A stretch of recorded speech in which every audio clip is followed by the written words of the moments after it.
What's up, everybody? You already know who it is. It's Drip, God, Daryl, and today, as y'all can see, I'm back in front of this camera. And y'all already know if I'm back in front of this camera, it's because I'm here to talk about something that'll help you mentally, physically, or financially. Now, our topic for today is scared money makes no money. But before I even get into this topic and preach, I have to tell you guys a story. And that story is about the FUBU owner and co-founder, Draymond John. Let's get right into it. But before we even get into it, let's hit that intro.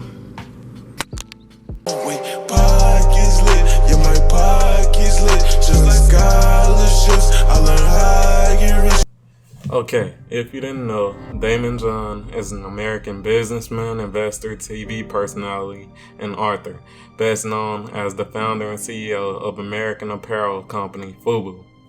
Born into a middle-class family in Queens, he was raised by a single mother. His parents divorced when he was 10. Due to this, the family sank into poverty. Soon, Draymond John decided to be the man of the house and began working. He was raised in the Hollis region of Queens, which was dominated by a low-income black population back then. He mingled with the society kids there. The community was inclusive and everyone knew and helped each other. He began working different jobs quite early. He sold pencils and shoveled snow.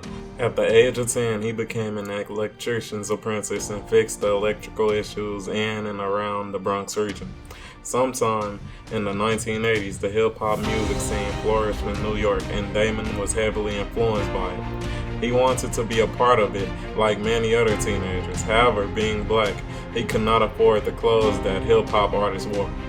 He was still in school back then and was not able to focus on his studies.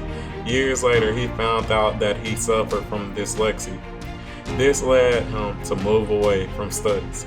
He thus decided to skip college and begin his own business. However, in order to do that, he needed capital investments. He thus began working as a waiter to save enough for his business venture.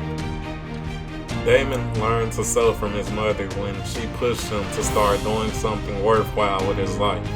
Draymond came across some wool ski hats in the market and found them to be extremely overpriced. Thus, he bought some low-cost fabric and sold about 80 wool caps, selling them for $10 per piece. His neighbor helped him with sewing and selling the hats. Thus, he made $800 through his first business venture. This gave him a lot of confidence, and he began working hard. His mother realized that her son had some real talent in what he was doing. She decided to take a big risk to help her son and thus mortgaged her house to lend him $100,000 to invest in his business. In 1992, he laid the foundation of his company, For Us, By Us, which was shortened to FUBU. He continued to work as a waiter. Marketing the brand was the biggest challenge during its early stages, as Draymond somehow knew that he needed to get some celebrities on board to promote it. One of the biggest promotional ideas they had was to get some public figures to wear their t-shirts. For the next 2 years, they began lending their brand of clothes to upcoming rappers. They chose 10 rappers, including Will Smith, as their brand was featured in about 30 music videos. This skyrocketed the FUBU brand and made the general perception of it seem as though it was a big brand. Currently, FUBU happens to be a global brand and has managed to earn more than $6 billion in sales. Draymond, being its founder and CEO, has become a national celebrity and an inspiration for the young black American population that has mostly been marginalized and deprived of equal opportunities to grow. Okay, so we done finished the story of Draymond John, the founder of FUBU. And when you just think about that story, think about all the times he had to invest his money. He invested his money. His mom invested $100,000 of her money.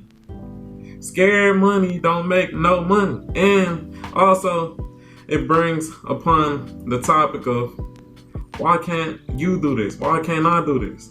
This man had dyslexia. He was just a young black man, or just a young minority, period. Just like all of us, who had a dream and had a passion.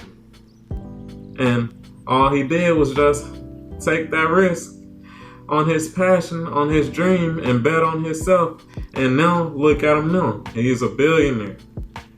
This man, like I said before, had dyslexia. He already had a disadvantage from birth.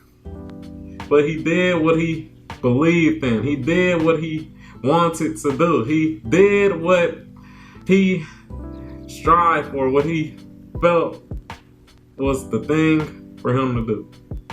And he made it. So why can't we? Why can't we? I'm here to tell you that you can do it. If that man could do it, we could do it. With that, thank you for watching.